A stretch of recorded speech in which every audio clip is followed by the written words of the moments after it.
It's a Friday. Edu fiada bibia timisi na de watie ene de afa wasum de wahwe ni nyina part of Friday bonanza de ma Adom TV Badwam Mpensenpensemu eso ye sure so enjoy high life ne pa ya na enter sa ebra so see din komo Mpensenpensemu so enfana se enfama Hepa Plus Mr. ne wunim se wunya bia wapom de BCP esita abribia obeti apo so yo ba na bema nya aduane abedi nyina na be mo ahoden nti wunya Hepa Plus Mr. ne de so a na amma wa hoden wo system no mo be kwati anyadoa Franco Trading Enterprise ede yagina tum preko pesa Ghana hade ope phone adwesu a Franco Trading Enterprise ho no mu tu bia tomo to no baako eno ni ti wato nkrabata na pete omenya fa na bia Franco adwuma ho te iPhone, Samsung, Nokia, ope TV, Franco TV bi ho air conditions, laptop, printers bibia Franco Trading Enterprise adabra ka roxy man hwe nim ho ho na adwuma ni ti wo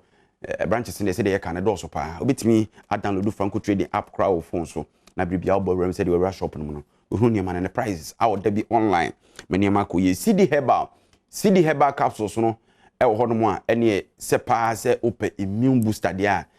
CD herbal capsules ne wo CD ointment so a ya obi a wote ne we free kon waposo kwa kosi sasabro mu ene onke kan wo ye adwumaden ntia ya wote yawa unya CD ointment ni bia be se adwuma na ama na Kel Chaco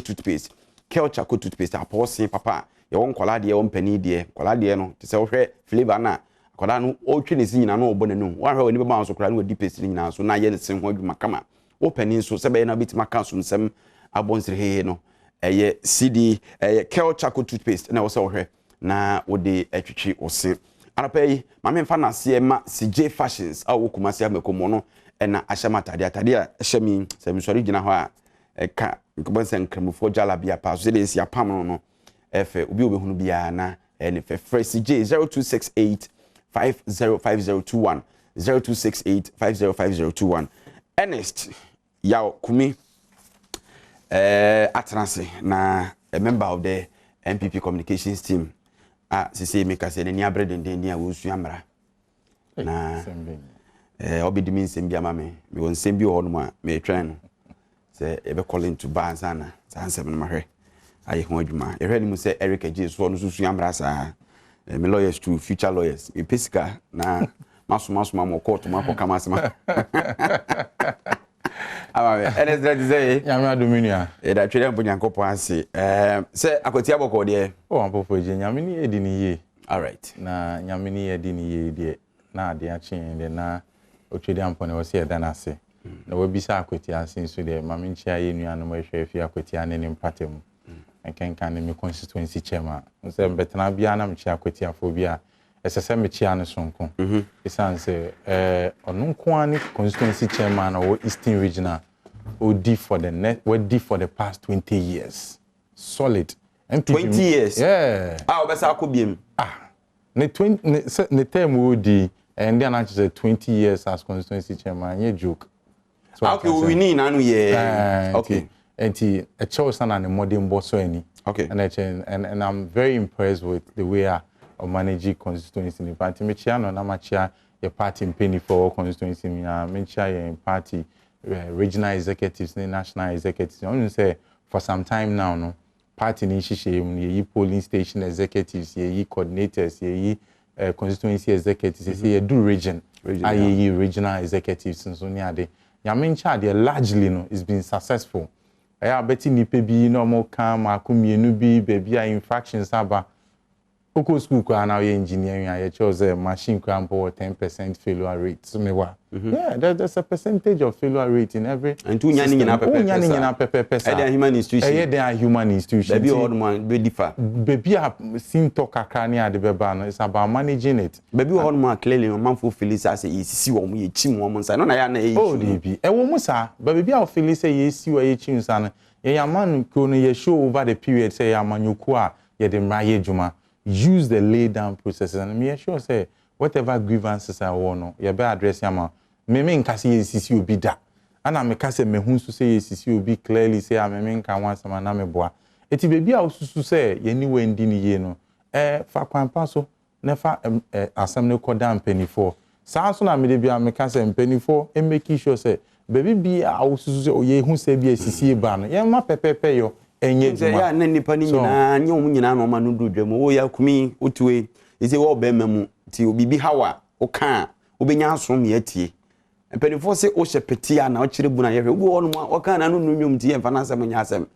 no bi die bufuo na aduabo ne ade basa amowe so nse ye mpanifo nso se kwaye bia da wo kakra na so dua bia wo ne esi enokre enti amanyo sem aye obia wo ne pani odi nechi ana obia wodi nechi esu adwuma ne kakra nti se bi se mema no ndu dwom kra na anya me ni mpanifo maako mienu bia nante a se bi bebi amano ndu no omoma no betimi eduo enti se koba ne se bia mihu ma asem ka na mihu mi nkrobo a nyansam no metimi de ma asem akodan sam mpanifo no amom so dia kodu bebi esese edu ama asundwe we se ye adwuma na ye adwuma wo party ni etimi de brene ya mi se nipa nyanto ba se nanso ana kodu bebi a no kra ni se agoni yankendi wechi a o se ede so sometimes tinche na obi complaining abefi se nipa ni se bi o ejimi fo but onye ejimi fo sometimes ebi ya odie ni nyama bi a wakom no ebi mpo ani obetie wasem kra no kan kran sha asema ma no edin eba political parties a enye NPP amanyo ku asem kwa na America ho ekoba ne ze won akadwa mu ana se why mistake bi se sia na se bi a party ni yiwa ma na se yesi yiwa sincha obo se nipa nyina atwe omo na aka won ko a etina me believe say bibi ni a for the right channel na ni mpanifo nkasa ne yenhwe ne make sure say ye atoye ko so ye den a adwuma ne de ho ahye ne de sese ye because do time ya na me nwanwan say politicians, you have intelligent people, learned people ni ade wom. Na mo adwo primaries ni ade, mutimi skiwa mane kokoye te say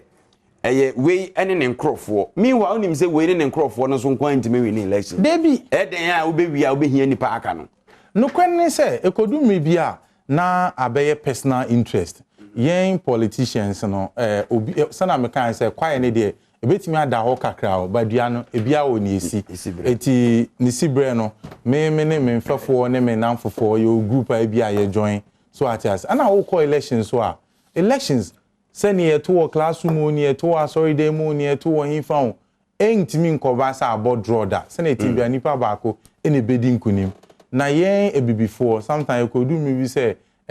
aya na ye pese every time no ye de ya adwum ni de ye nko aye ndi nkunim so basi yeti asese and the mini bedi nkunim ochina mi so betimi edi nkunim a edu maybe then we have to accept it but kromo amene o ka say from NDC to NPP to political party bia and uko election now di nkuku house ye wiame ana mafia take place and I say there's never very few people now say mo fidie super na meti say real so say baby sir one of your constituency secretary I was very impressed ojitu clearly mu interview in one of mo Saturday shows no I think weekend show no yeah ojitu mu clear say look welusu ambisan say banse no lusu say ono de okase to asuma about face as incumbent ni de omo kansen be breatia no and eye adwuma and welusu but I was very happy say the guy genuinely accepted it it baby a ball mafia no and as obi ball mafia tia no I don't feel it's right it shouldn't happen enu kwan so BCC obi but baby a genuinely you lost no be a good politician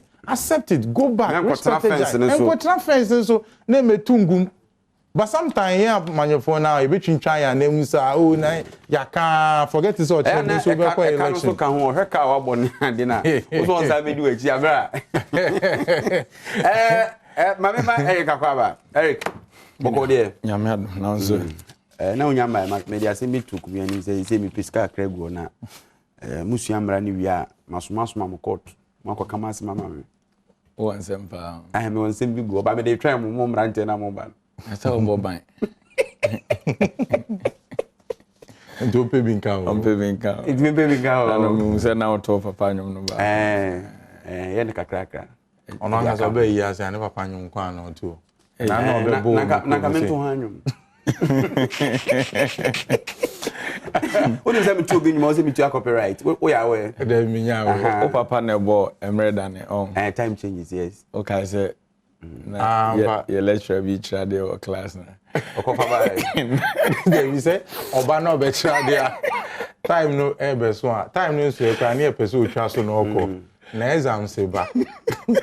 o si o dey fa to o cheche ni mo cha na after the time na so no pese oko and you see there be more on train answer and also wakaya kwesi Ampofo-Adjei time done Eric, let me visa the party mo say minim say mo so mo start registration membership no e ko say me da say anopa de mecha Adom TV ahefo nyina na mencha His Excellency John Dramani Mahama obesom Ghana mfie nan ni nyuma pa o ye daddy yese o ye ne mapa o mo ho daru nti minim say mra e wo mu Ghana for kondo ne de minim say de akan ne ke obesia beto ne nyuma pa so e de ma o man Ghana me no ka sisi e de o ka me party mu a de ye ne sisi a ye branch registrations ya dodo na aka ne polling stations na eno no ya chemu mienu de edi kan ne party for mama pa ekuta party card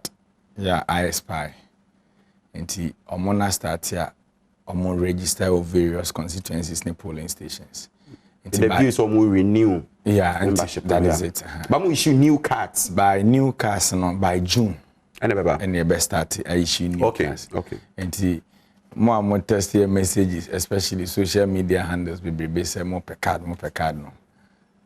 It's a mad rush for NDC cards. I'm for Papa cards. Yeah, party card and why na say Ghana ne dollar.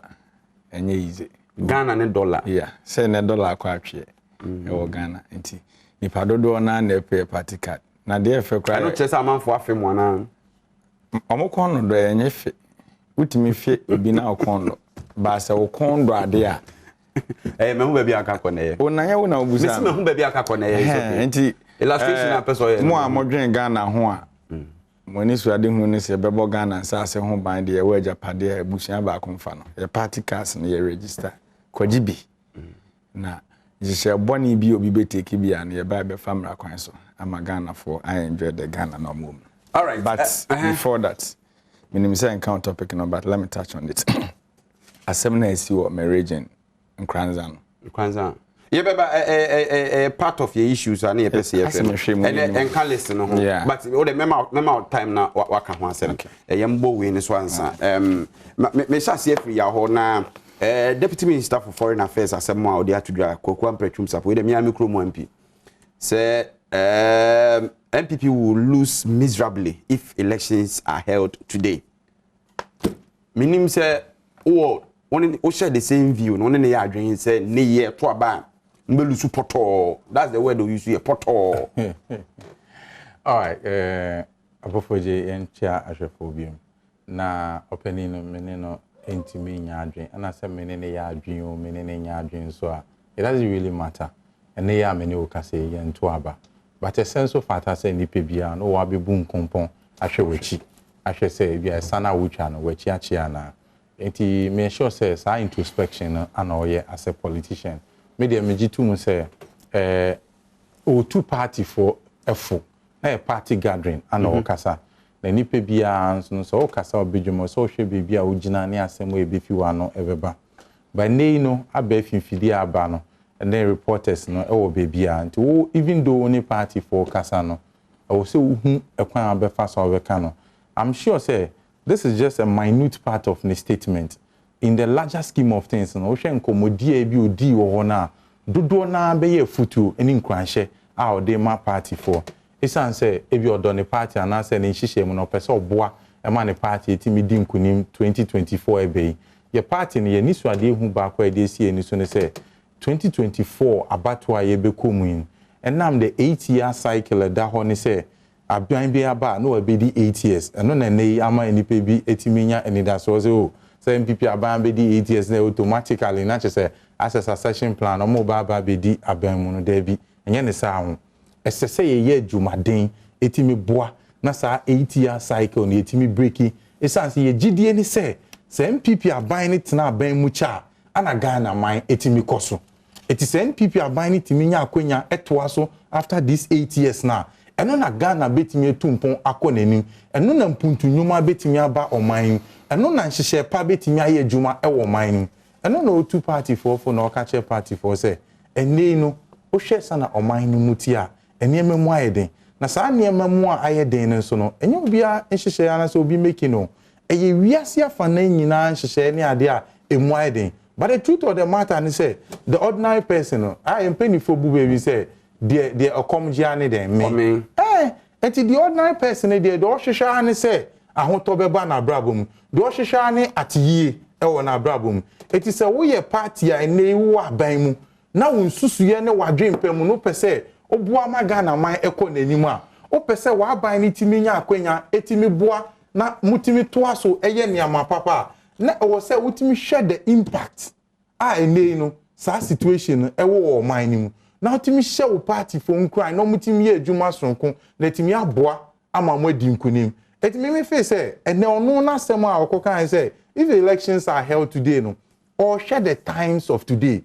Obi o there say come dey na say the situation of finding the ho ene nti no say na ene ye say to aba okojina wa ne dey ne say on dey on fa say ne ABC dey aban na to so say GTV aban na on dey on fa ne dey an say and come dey into okojina so dey ato aba and he's speaking to the fact and where oceans a black na white the all can he's speaking to the world economic situation me face say and we Ghana film a enye yi sebi enye say bi aban bi tizo ene ya or magical ones bi obey bibi exceptional than what aban we eye no ye hwemu krampo na aban we nhihye ne niama otutu ne niama niama utimi say things are picking back wo hwe IMF report wo hwe World Bank in some more can any projections ne ade omaya afi we nko na wi ye no na chesa aban no afa ne ntuma apa efi post economic recovery ni wa den ye ko ye post covid recovery ni wa den ye ko ye nti me de me hu ni say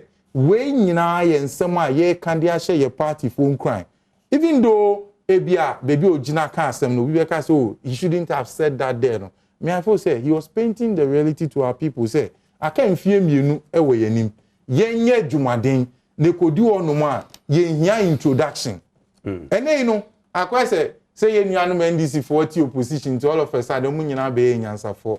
omo asem bi ombe kan bia be ti say won say mi ni ka say o Yera Mahama say ene omo NDC nkofo akon Adom ekwan be so but akwa say o opposition dia o dia na say uni hweye odo nsa show dem ni fem na odo tu fingu nkofo ani nkwa eno nkwa do beba aban mu o say sanity sa no mo ma na ye enche bia na economic intelligence unit e de report ba ya na e clear say ye to aba NDC be wini at the time and o hwe other service aba ene enkomodi akoso within nansan ntamu a any put the reality on the ground onyini say mwan kasa as a party no mo gi atum say mo time no aso awia ne sanemum mo try bia hwe there be the engine to musa some me kan maka cho say you different type of even Bible kwa che say Yesu Kristo e ma amfaton say o ma enipa mienu seedless o mungu aba so what I say obi kogu ne de ama onya mo obi so the talent e ko share form eno na me cho say ye de ye gitu mu say enei no ye wo mo betimi anu nsu atwen ope isan so mo ogidie wa aban ni nim say aban oteso no ya aban pa obetimi ni hihye papa ye adwuma ama daache aso aba pa ama Ghana ani wo mo so mo de mo feze o ye de yemfa ye talent ni nguo yemfa nhye for mo ana 8 years ni so asa na etie bia no so we share economic intelligence unit analysis or make here or show say based on the 8-year cycle rule no enye say me na make am e likely say ya no ebetimi aba power nanso so we kind the way you nanso na fimu nanso nipa omo kofa na ede na ba nipa odi omanim akotu franka no for to the best of my knowledge NDC nyi flag bearers is here nti oh na so ma okay omo nyi flag bearers na mo ka sa kwa onyi obeto ka no oso na obi sa koba bo no that's all first you ma Eric Mrebo na Eric yenhwe minim how we analyze honorable Kwakwa Mpretwum sapon asem okan me that's na nche me ne komi enra na me share video no story be no bi me kan ya kiro so we hu caption enra na me hu video no nti me akra me de to me Facebook or na o post to him oh yeah me post again be na net change to post to him me kire for more for ne say omo amra she bedwafo ne say omo hwe de akukuruma nti but odika o tie na ye ode ne say ye me de reality ene as low as you say oh ye Ghana ni now so much now ye bay for what am I say inti ne Ghana by for a good crew man. And also I'm not can in what contest. To be frank, maintain is at this is the story. A sign of Ghana where peace FM online where post Ghana. This is it. You see, governance Obi enim said yet. And Obi en say Obi beba abemu ama nneema nyina akoyi said the open. But say amanyofo ye bon to a ye won semo ayeka. Emane Tony Petimu ansi ato aba man anameboa enti se obehwa asat se Akufo-Adjei ne Alhaji Baumia to me from 2016 eba no omo na omo ye nkofo a omo ama bohye afenfam Ghana amanyofo pipa because they spoke a lot and mpanimfo kan say be say talk is cheap. I remember say Eslami ko to CCA on Ghana web ni Peace FM online or sign ka say ye wa ban mu no owura mahama kwan ya ofa so bu o my Ghana ne ba 18 years impo betimi aye because borrowing ye bobosi ane de aye ade na wono ne ba 18 years betimi aye ene say nipa ne ba ban mu no Ghana ni se ne ho kire na so ho kire wa na ho ye ba ifo what am I say na no adanche bia owura Anthony Kabo omokoye program bi o UK NPP fo ya ne ko share he was emphatic Okane ti said ye nipa yo kasa nra ikan. Wose ye to aba na ebelusu enye bete maye enema nko yie. Enema ben na omo nso fili bia omo senses ebelusu because this time ya omi pa de. Se ogidi se enema nyina ye ti said ye mo beto na wo problem. That one I will say that. Because me no kasa sisi owura ya kasa so ye mrahye bedwane. Or your deputy minister of foreign affairs. Very good. Ono deputy minister. Ono deputy minister no kra na aban na amani V8 onto petrol no. Osan was saloon car. Oten kran ya on high dan aban the high man no. Ono si kroma ehye. Na cameraman o multimedia boss me oje 1002. No high single. Oh me kan asem kan me ba. Boss me tu o mo ka chensa. Okay. We dey our different station. Yeah. Na boss me oje 1002. No high dan wo Madina. Na anopa bi ofotro trophy Madina bakrum na otwe bia ye to lorry fame aduane bo akosoro like cost of living ni mo aye hye such a person ehun hia se wo be ka kire ne se wonum nso ntwen opew because na adwen ye adwuma enti ye ka se ye num nso ntwen opa e bia na be na menu anu bu ye no wonte ase de kire ne se mra ne mamu aye den aye nyina ya gye atum se da bi da bi ebe yi no but emre ya ye wo mu ye se mu aye den. But enkokrafo ye di eso ye mpanimfo omo lifestyle omo living enye ye nnum nso ntwen ope because me no kasa CCA Ghana adwumayefo 2019 2020 2021 ye se covid abanti akatua ntumu no kra no ye tighten ye belt kakra nti ye di kan ma 4% ene ye be ma 7%. The reason is covid aba anameboa mpanimfo na ye se covid aba na omo se ye no ye tighten ye belt no Office of the President nipa kakra bi na egu ho mo no enye dodo nchen Ghana aban adwumayefo no omutimi tu omakatua mu be over 60% eko nti eno no onum nsuo be na de atwen ope wo mre na ye kase ye num nsuo twen ope no ye mampeni aye ne ti krom ha oye campaign in 2016 oso ura mahama soro nam soro nti onim se aye kwan ofo no form na ofa onya betina kwomia so wie mu shine wo ha na odi atnantwe wo soro. It is a papa utifie. Osi ahunchiri ufie nti no untimi mu akohoma. De bia nso firstborn bi pia bonte na ote ba mu wikalomo.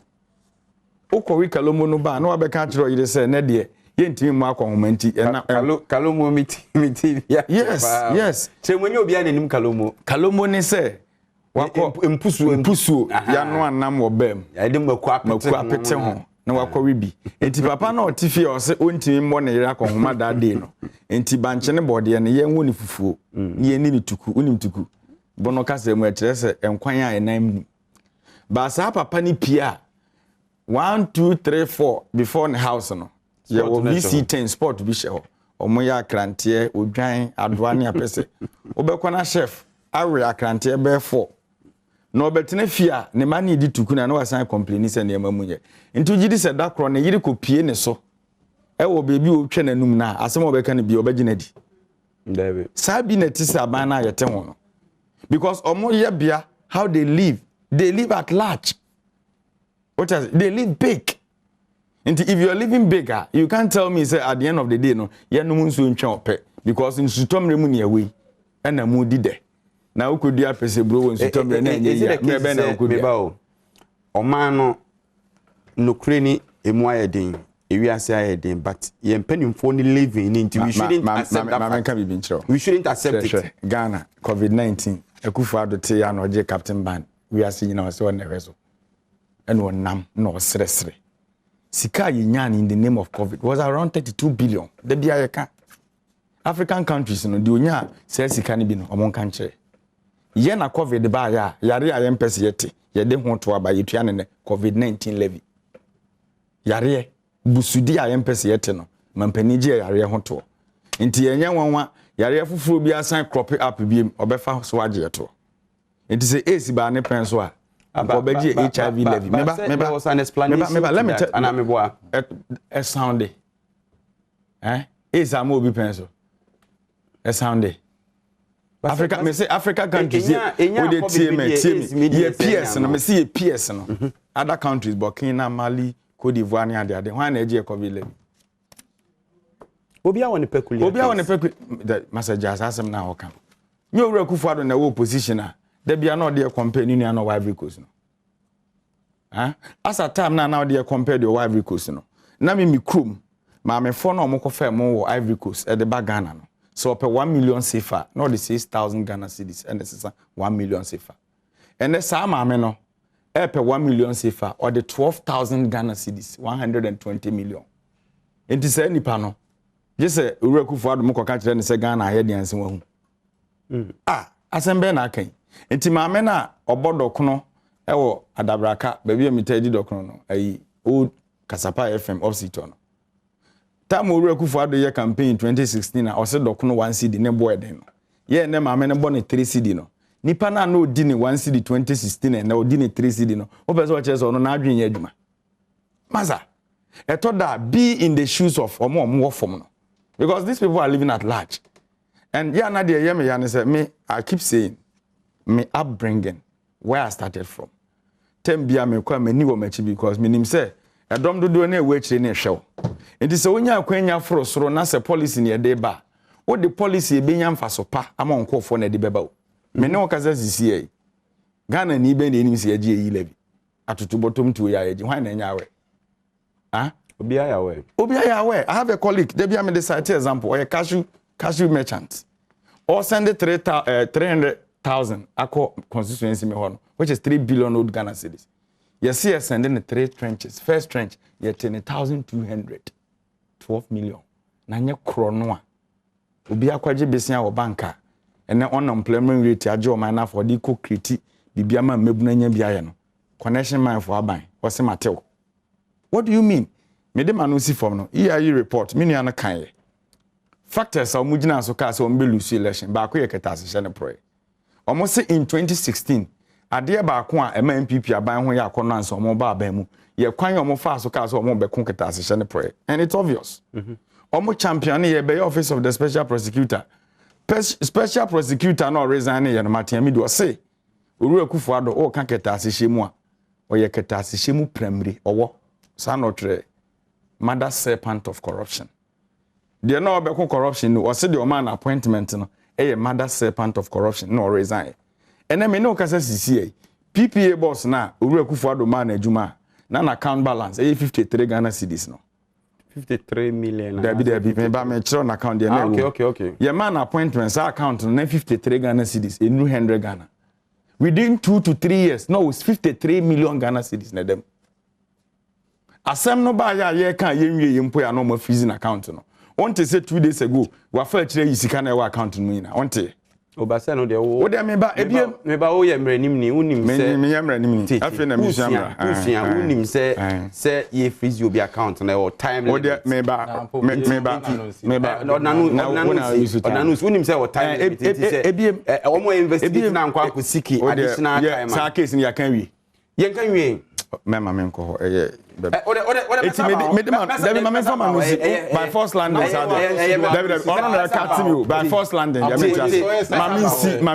time no aso and mama si no na be detect am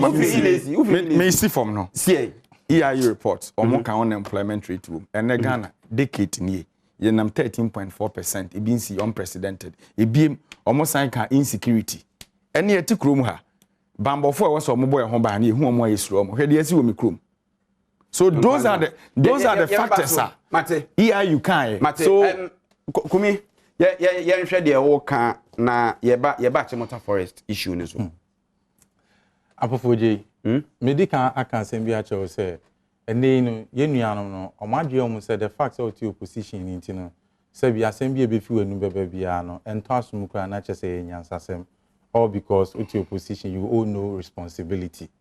just that dream bia na so ntino utimi ka ne o kan bia na ye no kre say e pe connection men e wo Ghana hanoma connection man bia ni wa say yeru ama ne na aban a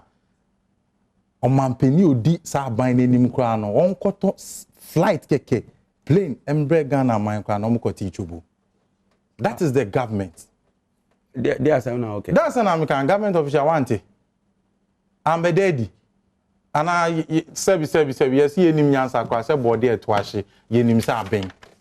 It is ye ka kronfo a. Ye ka oh aden nyaboche. Ye ka kronfo e wo kromu a. Ana ye ka connection men e wo kromu a. Connection man ben see nyame fa ne currency jiva activo obeka che say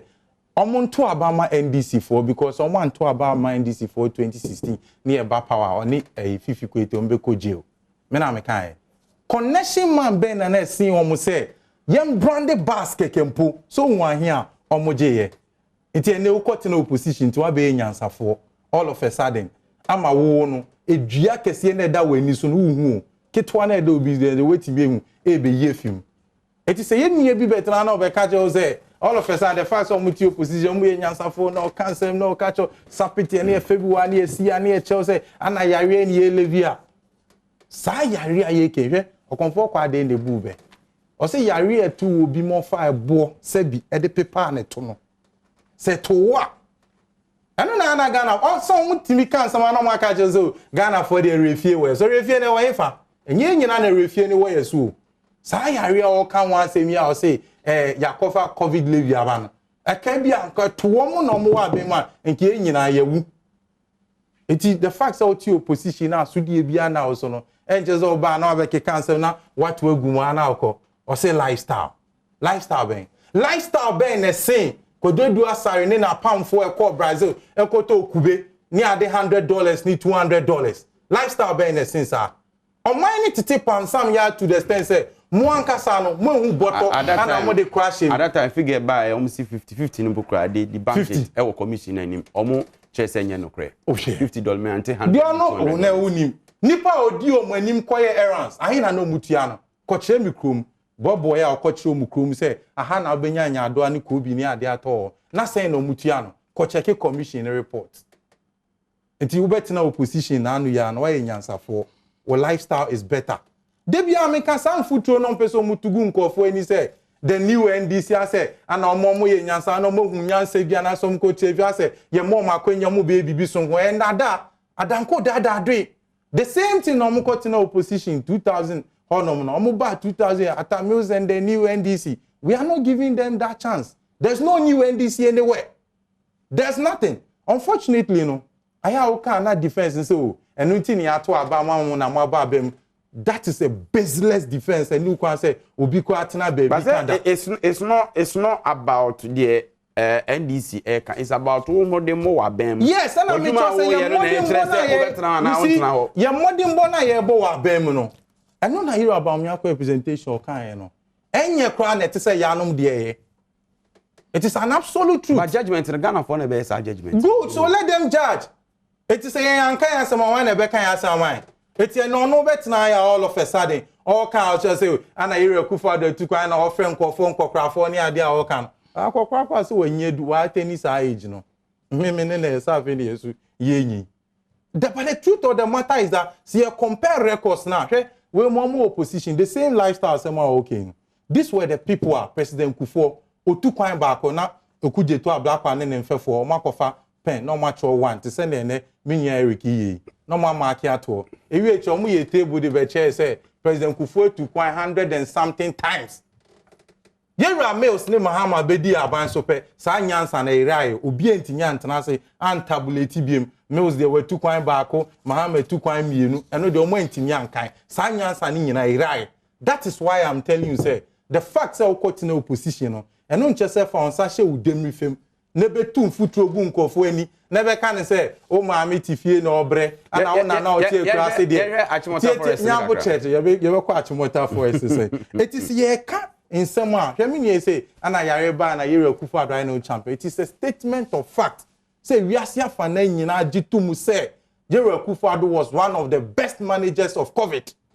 enye ntro say bi nyeme na America edu maybe it was all over the world. The statement kwa no make ya na manfo kwa fa editu omhofo. Eti you don't see the mega mo ibola ba e bia ma o memu akra no enam sike DSPD denti connection member na semu man kwaje ameka se mo be ibola center wa manage ni ye na akire ahokyera bai asisi amanfo su COVID sunsun so oman be na ehun bi oman be na ehun bi bo man ni bi na mencha o sunsun so e wo so eti na mecho say the fact say oye nebi ana to renchen bi ato man eno nche say an incompetent person na say team bi a onye na address for inside the fact say we busuan pani e wu che say commission ni bi oti ebusuan ni mu a ampe bra no ato ne sa akwase enkofa ni be di ebusuan ni. It doesn't happen anywhere. In this case, one correction. No, it's just an analogy now. It's an analogy, no. Make sure that is the reason why comparative analysis is good. See, better show so an encophobia catcher say, and then until you to Abama bar power. O to Abama bar power say, Yen my who baby a ye fever, and ye who baby a ye corneanira. So we always have to compare. And it's all balance or become lifestyle. Then you give us the basis to compare. And I know as people are so be some party for 2016 on Mankasa na message ben or more. Even up to today. I send Papa Ben or more catching. Omo di ani say entum futu ngu nkofo ani. NPP say meet me so ntimi nye. At the big push, one to the big push. Oh, I know so need there. Wa uti kwa ka say who ensem choni. You should know better than me. Who be ka say chema nya dia uti beti ya chim. I also all the 10 billion share a youth entrepreneurship ni adi. Ni pay ye say kwache kwaso obema ntoma. E atie ni din. Push ben. Nipa wenya akonya vice president transforming it or metamorphosizing into president. Osi push ben. Omo ben mo even access to funds. Kwa na e dey mo no. Okofa push. The next 2 minutes na first na. Okofa push. Dey na ye yakwa ne say. Omo ehun bottom fa kwa nche mu kra no. Ewie choko omo sa mankofo bu Ghana for kwase a. Ni omo na kwose DKM. Ekose sa your friend is Lord is king ni hwan we mini otiwe onim sa connection men for ni nyina. And so afraid ya buy connection men. Connection man ben esin na aban no. Na DKM aban na kofa. Eti na okotina oh adan. Aban na kofa bai. Aban ma authority e mo ye adwuma. Meboa. Eti wuti wonom no na ebi mpo a wo de wa hu so mo ba no. Se wa hu se nsuo ne to ade chi wa hu se formafo. One te bron afọ na no mubu nkofo kwase ano omo ehu nhihye papa ben no mo ye Corredic Bank of Ghana report 2016 ehwe from 2014 consistently summary report it was there savings and loans and specialized deposit taking ways egu omo then omo ye bisa no omo one nhihye omo ye nti ne wa court in opposition all of a sudden COVID aba o say amama nyina ho kire no enti no automatic right ubedi aban be fa nedi sasa na edi na what's you me that's it achimota no wanka ho hwe oni interest we need so be catch no time na time na no be adu ade Ampofo don't mean yes ti fa me time me use me time judiciously Ampofo-Adjei one say senior to asuma me is it woman 7 minutes over F5 me ana me F5 because me be bia o sie na na me to aso yenko because me boni me that body tete no what is it na edin bi ba e bia na de wo ho me de bia na me esi kalabule okay kalabule ene opese ni mafo ne ti ase obeka ne se kalabule bia obeka 419 na say ana scam yes omu nkofo na wa ban ti now o kalabule mre no uti kalabule I feel the free connection man oh yes me ko ni connection man de omo title omo ni obi anyi wuki kalabule mre no na okodwa mu a ekotopa no 2 cedis na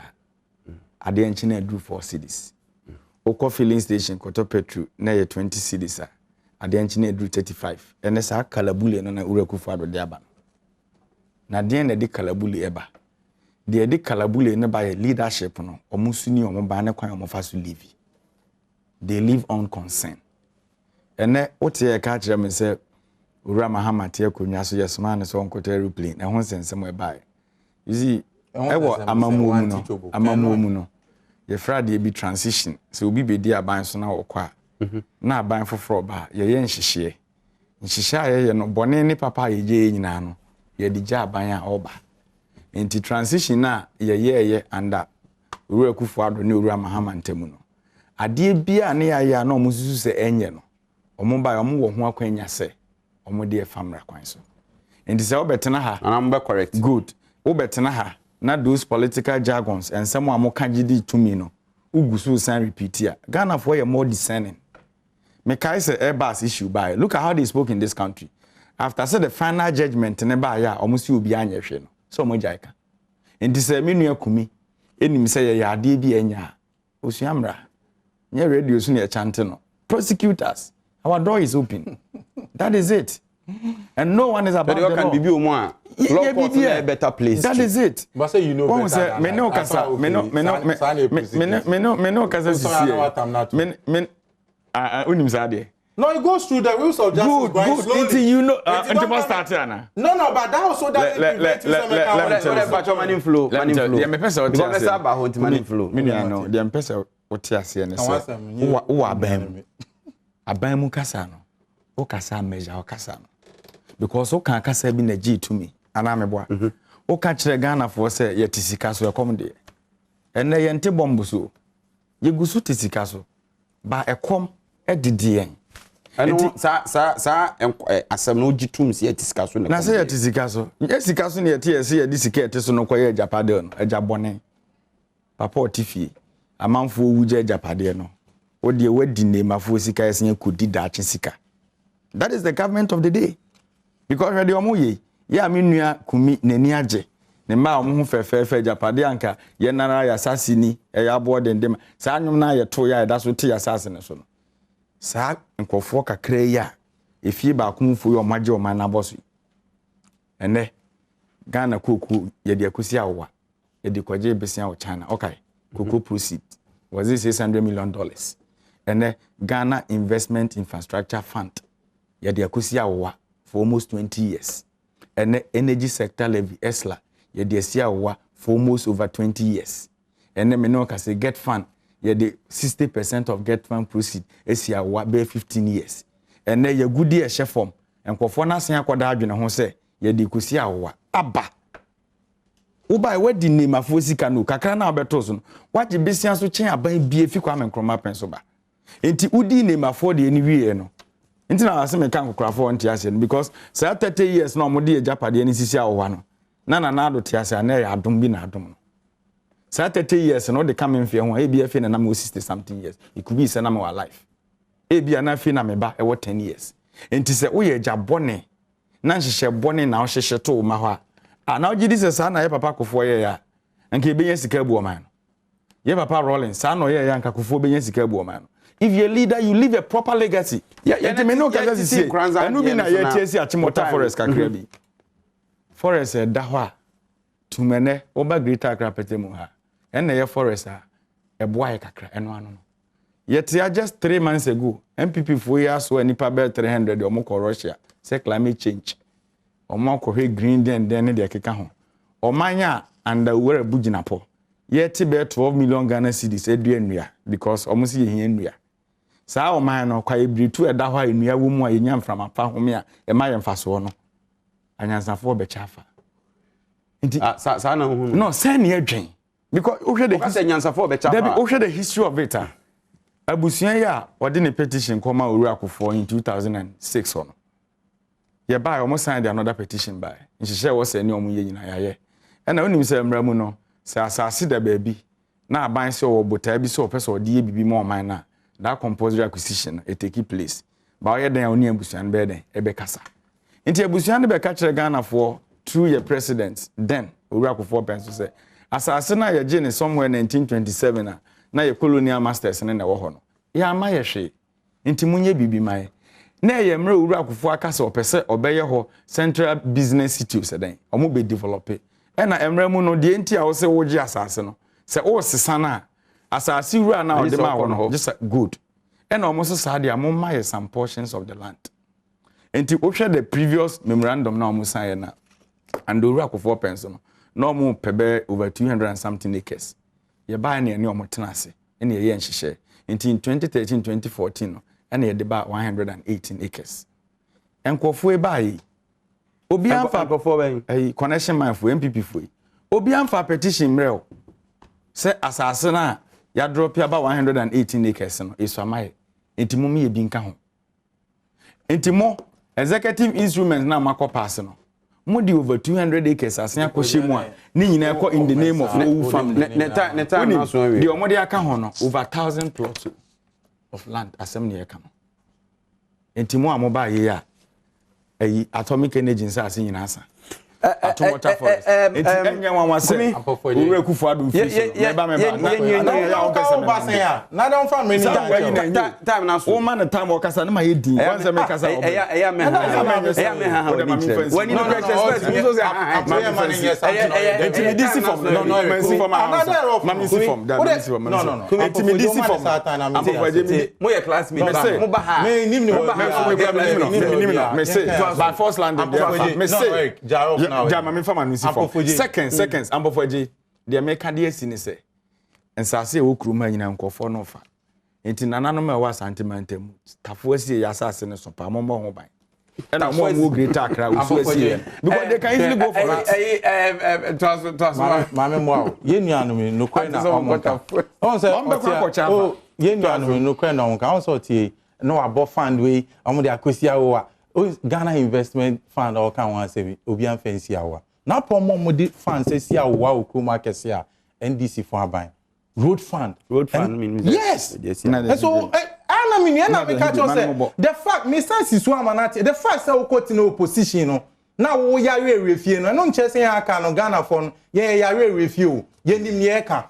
o be catch motor forest ye nua no NDC for mu nsuan hwe o ye time na so na so ko mu sue bibia hwe president Kufo ye say otu achi motor forest one among and I say the same people here say ya NPP communications team member na Eric Adjei so deputy regional communications officer nyakopon hira mo pa me di nana say Ampofo-Adjei na me Adom ye be san e hye biem